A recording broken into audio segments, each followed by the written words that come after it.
Hey, good morning to those of you out there on the West Coast. Good afternoon to those of you here on the East Coast with me. It's an exciting day to always get started. I always like it when it's nice outside. And so we'll be able to drop right into today's training with me having a lot of energy. If you haven't already, make sure you put some information just about your company. Let us know who you are.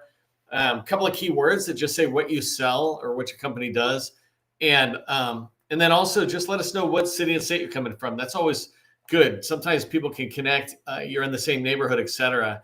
I like to say that when you're building a network, it doesn't matter if you're like doing cybersecurity and you're finding a bunch of other people who are, also doing cybersecurity. You could connect with somebody doing facility maintenance, and if you're both in the same area, both going after, let's say, the Army, you might have relationships within the Army that you can pass back and forth or knowledge back and forth. So don't ever, rule people out because they're not quite in your area. The idea of a network is it's broad and we can all help each other out there. Okay, so let's get started with daily federal sales habits for success. I like talking about this because sometimes we feel like we're just running around with our heads cut off, or there's a lot of chaos out there, or maybe you feel like every day you're starting your day and it's right from the beginning of your day. You feel like you're putting out fires or just fighting fires and they're not getting put out at all. Sometimes I hear people talk about or express that they feel like they're doing all the right things, but they're not having success. And without being mean, maybe a teeny bit brutal, but without being mean, if you're not having success, you definitely are not doing all the right things. If I am not having success that I'm trying to have in particular areas, then I'm not doing all the right things. For example, I'll get hundreds of people who will register each week for training, but they don't show up live. What could I do to get them to show up live? Because actually, I really want more people to show up live because that's when networking happens. That's when I don't even know what's happening because you're networking in the chat. And so I don't sit there and say, oh, I'm doing the right things. I've got my things scheduled. It's there. It's like, no, what can I do to entice people? Maybe I can do a handout, but say you can only get the handout if you're live. And it's the same thing in whatever you're doing in your business, in your daily work. If you feel like you're constantly under fire, you just got to pause for a second and regroup. And that's what I'm hoping to share with you today in some of the training I'm going to be talking about. When I came into the Army a long time ago, and I'm not sure if the motto is back again, but we used to say things like the Army does more by 9 o'clock than most people do all day. I would argue that was more like 7 or 8 o'clock, 9 o'clock. But the idea is we're just in there and we're doing it a lot. What that motto doesn't totally show is that sometimes the day kind of lingers out. But the real thing is you put your energy into the beginning of the morning. That's when we have the most energy. And so today, when I'm going to be talking about habits, I want you to be thinking about them as morning habits. I don't want them to be secondary to anything else in your life. I really believe that if you sit there and put the right habits in place, you figure out what's good for you. And I'm going to give you suggestions on what's good for you as it relates to sales. But you can 10x what you're doing in your day. I'm amazed constantly. I'm completely full. My day is packed, and I'm doing all sorts of stuff on a lot of different agendas. And then I reshape my habits and my activities, and bam, I free up 50% of my day. I'll give you a quick example. Yesterday I finished. So I do these lives, right? And inside of YouTube, no one can see the lives afterwards in any easy way. And so what I always do manually is and my team was helping me with this, but download a live replay video, trim it, edit it, upload it, and then put in thumbnail and description, that kind of stuff, right? Just to make the YouTube video available forever for people out there, because I want to just reach as many people as possible. Well, I'm manually doing that. And that basically is about a 30 to 60 minute task, depending on what's happening. Yesterday, I just finished automating it. So it's 100% done without me. I don't even have to start something. I built this tool, an AI tool that sits in the background, and every day at 4 o'clock, it's going to run. And it goes out and it does that magic. Well, I can look around my entire day's activities and do that same kind of thing. And I'm going to kind of give you hints around how you can do that yourself. In today's training, I want to break it up into 4 particular topic areas. First thing I want to talk about is Stephen Covey's 4 time management quadrants. This is huge, his time management matrix. And so the 4 quadrants that are in there is what we're going to talk about. And then we'll move on to talking about, I really want you to understand, you can't do anything I'm going to recommend if you don't feel like you're in control of your own life and your own day. And so I'm going to give you some guidance on the fact that you're in charge of your own schedule. Don't leave it to anybody else. And then the third thing I want to cover down is knowing your one thing. And this is really about knowing what's important. Just sticking with Stephen Covey today. He talks about put first things first, right? And that's kind of your one thing. By the way, he has 7 habits, and I like keeping them right there in front of me. I've been doing this for 20 plus years, and I still keep those reminders fresh. And then the last thing I'm going to wrap up with is talking to you about some daily tasks and habits that I believe you should be doing if you're in federal sales. And I see some people from the government side. Literally, you could switch over what I'm saying to work for you as well. So that's what we're going to cover down on today. If you don't know who I am, my name is Neil McDonald. I am the president of the GovCon Chamber of Commerce, founder of Call Plan AI, and I want to welcome you to my federal sales training where I provide tips for success in the federal market. After I got out of the Army, I spent 20 years as a small business government contractor. And since 2018, I've been teaching people like you that government contracting is not a secret.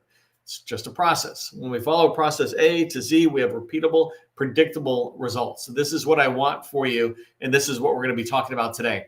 If you haven't connected with me on LinkedIn, definitely reach out, follow me on LinkedIn, subscribe to my newsletter, the Government Contracting Success newsletter, and then register for tomorrow's training. If you haven't done this already, I am going to be talking about the 7 highly effective habits or 7 habits of highly effective government contractors. And basically, well, it's too far to reach because my back still hurts. But basically, I'm going to take the 7 habits and we're going to talk about that. So register for that training. All right, let's get rock and rolling. And again, if you're just getting here, say hello. If you're open to connecting with other people, let them know that you're open to connecting because this is your chance to network with others, not just learn from me. So Stephen Covey, in his book, The 7 Habits for Highly Effective People, taught us about his time management matrix. And basically, he took all of our time and the activities we could be doing and put it into 4 quadrants. Quadrant 1 are important and urgent tasks. And I'm going to show you some examples in a moment. But you can kind of think about this, right? The customer calls with a fire. That's an important, urgent task. Quadrant 2 is important, not urgent. And quadrant 2 is the place we want to be because that's strategic planning, right? That's doing some proactive outreach. It's important, but it's not urgent. You could easily find something to distract you. And so what you need to do is get into quadrant 2. Quadrant 3 is not important and not urgent. Not important and urgent. So an example is emails that just flood into your box. It's not important and it's urgent because it pops up. Your phone rings. That's urgent, the urgency of a phone call right in front of you. But it's not important. Unless you were expecting a particular call, don't answer it. More importantly, just let every call go to voicemail. Schedule 1 or 2 times a day to look at your voicemail. But your life is not here to be at anybody else's beck and call, except for maybe your children and very close family. Not your siblings, really close family. And then quadrant 4, it's not important and not urgent.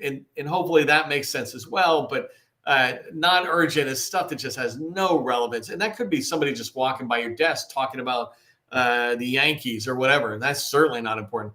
And anyway, so we want to stay out of these quadrants. I'm going to use another slide, which just makes it a little easier because that chart that I have there, and let me make it a lot bigger. So I built this, and I'm happy to give it to you as a handout. If you want to just put a time matrix in the chat, and I will send you this PDF. But this is a little handout I did on, again, Stephen Covey's time management matrix, and I try to push it along on the federal side. And so in here, you can start seeing when you think about the things you should be working on and the things you end up working on, there are 3 quadrants that just keep grabbing your time. And one that is where you would benefit the most from being at. So quadrant 2, I like to call it the strategic quadrant. This is where you're strategically thinking about growing your business. If you've ever heard that line, you need to be working on your business, not in your business. Quadrant 1, 3, and 4 are working in your business, but quadrant 2, that's working on your business. And so our goal is to be thinking always about quadrant 2 tasks. So an example here, I put down, get 1 new piece of agency data, perform 1 step forward on an opportunity. For example, opportunities that are in a sales pipeline, your whole goal is to move them forward. You're not just supposed to find them and then respond to them. You're supposed to do stuff with them throughout. That's called capture, right? And so you just grab one thing and you're moving it forward. There are other big topic areas, and I'll talk about that in a minute, that you can also do on the quadrant. But think about your day, right? And think about maybe yesterday or how today has already started for you. Where do you find yourself getting pulled into? Are you spending a lot of time within quadrant 1? I'm hoping you're staying out of quadrant 2 and quadrant 3, which is not important. And I'm not talking about your personal life where you're at home binge watching Netflix. I don't care. I'm talking about quadrant 3 and quadrant 4 activities at the office, right? These things that distract you and they really do not help build your business. Potentially quadrant 3, you might be able to rationalize saying that there's some level of value, but it's really not there. And so just ask yourself, right? Where am I spending the most time? And you want to be spending it inside of quadrant 2. One of the ways you stay in quadrant 2 is for you to decide how you spend your day and not leave this up to other people to decide, their urgency. And I might even say this on the next slide. I do. Perfect. So right here on this next slide, I put poor planning on your part does not constitute an emergency on mine. And I love that line because it's this idea of just because you're coming in with some sort of fire, unless I'm a firefighter, but just because you're coming in with a fire because you didn't plan things out, et cetera, it doesn't make it an emergency on my part. It doesn't mean I have to shape or shift my calendar all around. And so in here, I'm saying that you're in charge of your schedule. And you have to believe this to your core. And you have to believe this in such a way that your decisions each day are driving that. For example, you plan out your day. And I don't mean plan out how all 8 hours are going to be. First off, if you work an 8-hour day, get rid of 3 hours that are going to be non-productive and you just can't do anything about it. And you look at 5 hours, but forget about the time so much as the things you want to get done. What are things that could be in quadrant 2 that you would find very valuable for yourself, for your branding, for your sales activity within the pipeline, et cetera? But I said, you're not in charge. You're in charge of your schedule. You decide what's going on. It's not your boss. Your boss's job is to give you things, hey, I need you to sit there and build our brand. Okay, thanks. How I do it is up to me. If you're not in an environment where your boss is giving you that freedom, right? And same thing with 3 bullets down, your customer's not giving you that freedom, then you need to have a conversation with them. You have to talk with them about, look, I'll manage my day. You and I just will set the expectations of what needs to be done. But what I don't need, boss or customer, is for you to call me up with a fire because you didn't plan, or something's going wrong with you or with somebody else, but you're coming in and disrupting my day. I am available at these times. And I'll come back to how I do this at the very end. And also your family, right? Don't let your family be driving you everywhere. There's one thing to have emergencies. There's another thing to have planned dental appointments. But, last minute things, you got to work to control your calendar. And I know, right, there's whether it's family or customer, you're going to have a little bit of working room in there. But if you make the choice to own your calendar and you begin to communicate to other people, not in a bad way, but just, hey, I'm really trying to be effective and the most helpful to you, my family member, or to my customer, right? And in order to be most effective, I really want to manage my time correctly. Are you okay with that? Sure, I'm okay. It's like, okay, I'm going to answer my emails twice a day. How's that sound? And now you're starting to control people, their expectations. The 4th bullet, right? You decide what to do. So you look at the activities in those 4 quadrants and you start deciding your priorities. You're aligning them to your other stakeholders, your customer, for example, or your boss. But you want to focus as much as you can on those tasks that are quadrant 2. So if you're in federal sales, all of capture and business development, that's quadrant 2. You want to make sure you're not doing extra busy work by like going to a conference just for the sake of going to a conference.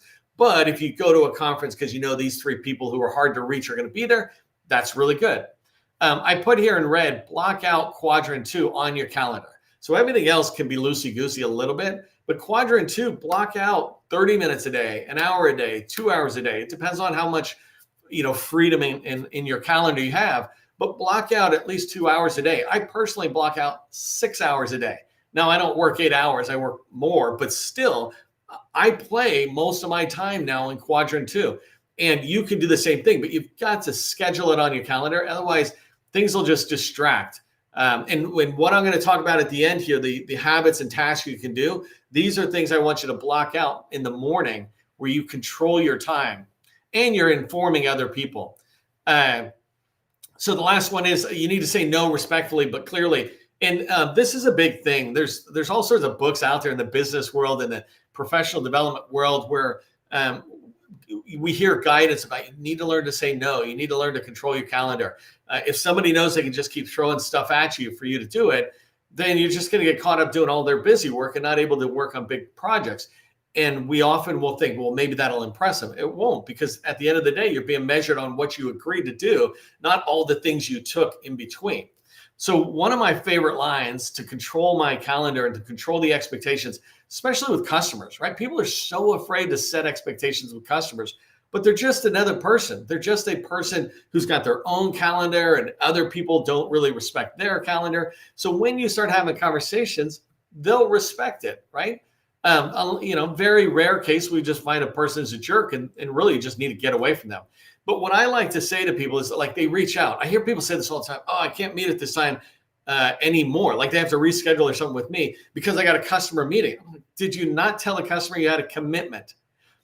I started doing this, I don't know, at least 15, 20 years ago. I would go on midday dates with my wife and I would schedule on my calendar that I have an appointment. And people are like, oh, how can you do that? I'm like, it's an appointment. And when somebody would call me, a customer, they're like, hey, can we connect at 1:00 this afternoon? It's so easy for us to go, well, hey, honey, I can't meet for lunch or long lunch or whatever it is. No, instead I would say, hey, I got a commitment at 1:00. How about we meet at 2:00 or 3:00, right? And they're always like, sure, it sounds good. Now, the very rare case, and I can't remember if I put it on the next slide, but I used to work, my last company, one of my customers was the White House.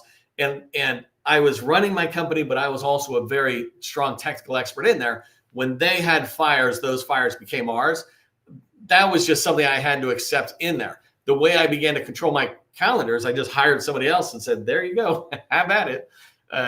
Take care of the White House. So hopefully this makes sense. Put Charles in charge if you understand that reference and you understand you need to be in charge of your calendar. Charles in charge. I just want to have some fun. Hey, while you're doing that, I want to thank our sponsor for today's live and our lives going forward for 2026, Voltron, who helps write more winning proposals, federal proposals with their AI tools out there. And it's pretty exciting for me to watch them be able to go from solicitation to compliant, compelling drafts that are done in minutes instead of weeks. And this is a really exciting part of where the whole federal market is going. And so I'm excited to be not just having Voltron here as a sponsor, but being part of that journey with them. And looking forward, as we move forward, showing you a lot more about what they can do. But thanks to Voltron. Please throw a little thanks into the chat. I always like that. I like to show them that you appreciate that that they're helping us bring these trainings back and forth. Okay, so I got 12 minutes left, and I got 2 slides. This one here is coming from a book called The One Thing. Pretty simple title, but it really makes sense, right? And one of the things it's trying to put, the messages it's trying to drive forward to us is that not everything is equally important, right? Not everything matters on the same level. And it's really important for people to figure that out. And so when you think about opportunities in your pipeline, not every opportunity in your pipeline is equally valuable to your company. Not all of the opportunities in your pipeline are equally under a time-sensitive crunch or something. So this is prioritization, right? This understanding of prioritizing what work is in front of you. And again, primarily I'm talking about in quadrant 2, the things that you determine you want to do. And so you're prioritizing this work that's in front of you and realizing that half of the work has got to be, 80% of the work has got to be subordinated below the 20%. If you haven't heard of that rule, the 80-20 rule, sometimes people call it Pareto's law or whatever. But the idea is that 20% of the work or the effort you do will deliver 80% of the value to your company, to yourself, et cetera. And you need to understand that at the very beginning by realizing not everything is equal. There's this great line out there that says, if you have to eat a frog, eat it first thing in the morning. Now, the assumption here is that you don't like eating frogs. I don't like eating frogs. If you do like eating frogs, forget about this parable or analogy, right? But if you have to eat a frog, this unpleasant thing, do it first thing in the morning. The story goes on saying, if you have to eat 2 frogs, eat them in the morning and eat the biggest one first. And the idea is that you take the most unpleasant tasks that have to be done and put them first thing in your day so they get done, and then you're back in control of your calendar. An example of these frogs could be just the daily habits you're trying to get done. For a lot of us who are in sales, we don't like doing cold outreach, or we don't, like sending emails. I mean, we send some emails, but we don't like following up and doing that disciplined task around sales. And so sales has to be done first thing in the morning. You take things like research and you can push them off to later in the day, things like that. And so the idea behind this slide is just to talk about if you prioritize and you know what's important, it will drive the activity that you do on a daily basis. Inside of the book, The One Thing, he's got this great line that guides us on how to think about that. He says, what's the one thing that if you do it, it will make everything else easier or unnecessary? What's the one thing you can do that if you do it, it will make everything else easier or unnecessary? Think about that right now with your company or with your job, right? What's the one thing that if you did it would make your life so much easier? So you can look at this as like a lifelong or an annual thing. If I shrink it down into a weekly type thing, I talked to you about the YouTube video.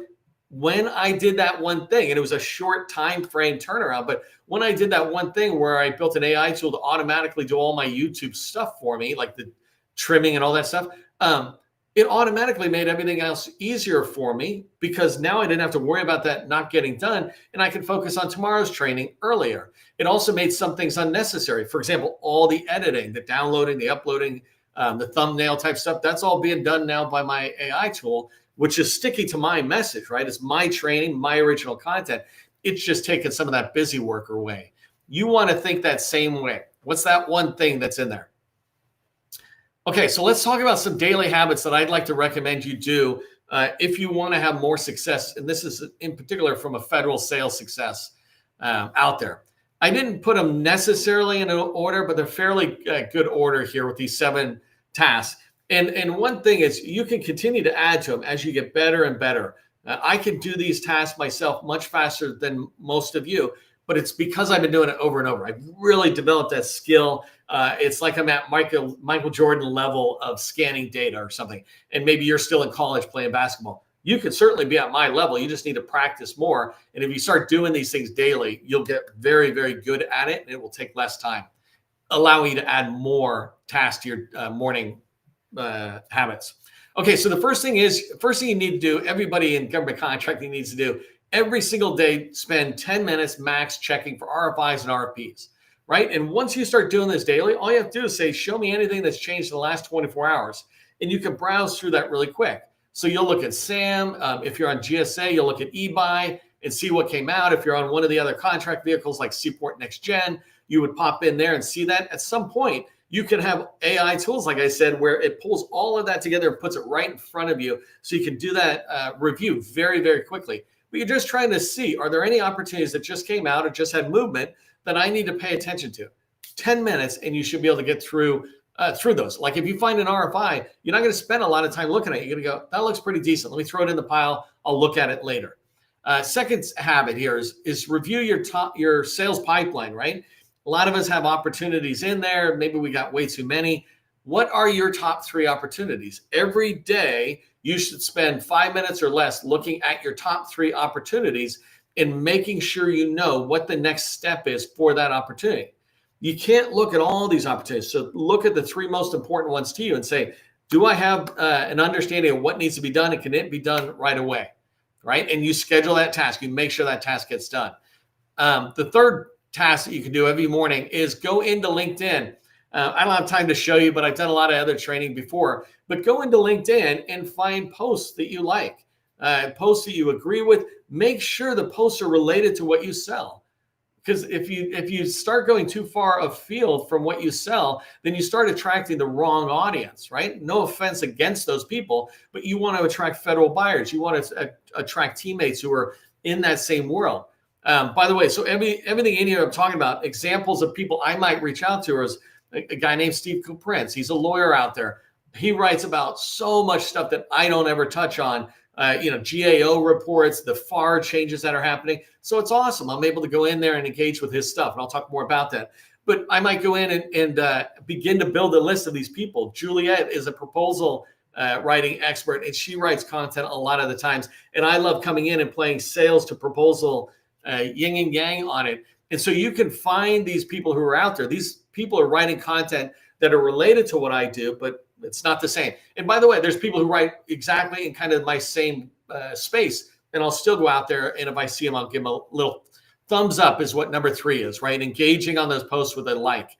Number 4 is engaging with a comment. And so you want to go in and find 2 posts every single day that have something of value, and you want to write a response in there, or a comment, right? You don't want a comment that just says excellent. You absolutely don't want to do AI. I literally have blocked people who are in my community who just use AI because frankly, it infuriates me.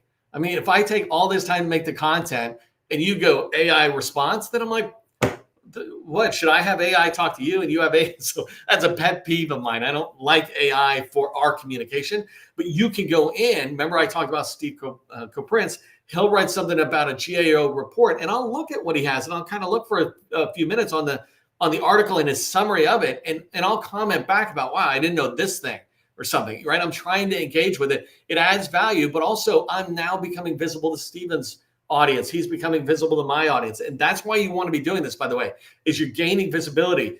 David Waltz is a federal sales guy from the Navy in here today. He posts content all the time. You can go in there and say, hey, I checked out that RFI you dropped. It's really good. It's not for us, but I'll push it out for other people. That was 4. Number 5 is follow 10 people on LinkedIn. So go into LinkedIn and follow people you think would be of value in your network, right? And follow just means you click on it and say follow, and you're not fully connected yet. You're paying attention to them. I do this constantly. Like I'm trying to find venture capitalists, or I'm planning on that for Call Plan AI, which I'm building out. And so I'm finding VCs who are in my world who are on LinkedIn and maybe posting things that are lessons I can learn, et cetera. And so I'll go in and I'll follow them so I can just be staying aware of them. On the upper side, they'll also become aware of the fact that, hey, Neil just followed you. And they'll say what everybody says in the beginning. Who the heck is that? Right? And the idea is you're building a relationship. Number 5, I said follow people, but you can also follow company pages. There's thousands of government-related pages out there that you can find, and you follow it. And when they're sharing content, now you're consuming what the agency is sharing. You're also meeting and understanding who else is caring about that agency because they're the ones engaging. Number 6, connect with 10 new people. So I said follow. That's what you do when you're not really posting a lot of content. But when your relationship starts evolving a little bit, then connect with them. I talked about VCs. I don't connect with them. I follow them for a while, weeks, maybe a couple of months or something.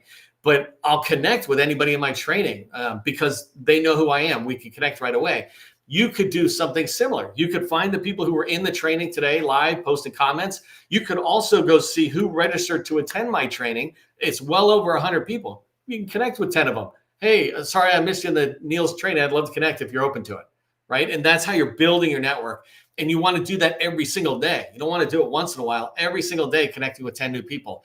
And the last one, number 7, is send 5 new emails or 5 new voicemails out to people you want to reach to get those intro calls. You could build a list of 100 people, and every day just call 5 of them or email them and say, hey, I'd love to introduce myself to you. Generally, this would be people, let's say, in the Navy that you're trying to get into, and maybe some small businesses that are also in there. You've got that list, but you're reaching out every day. This is outreach, and this is developing your networking and letting people know who you are. All right, I got 1 minute left, I think 2 minutes left. Here's what I want you to remember from today's training. First thing is protect the first hours of your 2 hours of your day. Block that out if you can, like 8 to 10 o'clock or something. Just tell people I'm not available then. I got a standing meeting, and then just do these habits I talked about. You could start with blocking 1 hour and then move forward as you do that. The second thing is I'm giving you a lot. Start with one thing. Just start with 5 or 10 likes, thumbs up. All you have to do is go in and go thumb, thumb, thumb, thumb. I'm done. I'm out. Right? And slowly build up the number of daily tasks you're doing. But you'd be amazed how much you can get done if you get in the habit of doing things every single morning, first thing. And then the last thing is eliminate quadrant 3 and 4 from your work life. I'm okay with binge watching Netflix in your day-to-day life, but In your work life, you should not work on anything that is by its definition not important. And so really try to pay attention to that as you go forward. Hey, if you'd like to increase your federal sales, if you like the training I'm doing, I'm putting a tool behind the training I do with Call Plan AI. I'd love to have you check it out. It's in the early stages as I'm building it with the feedback of our subscribers. That's why I offer 90% off for life for early subscribers. If that's something you're interested in, I'd love to have you over there. For all of us, just remember government contracting, it's not a secret. It's just a process. Part of the process is ending on time. I'm out of time. I will see you the next time. Hey, that was 3 times.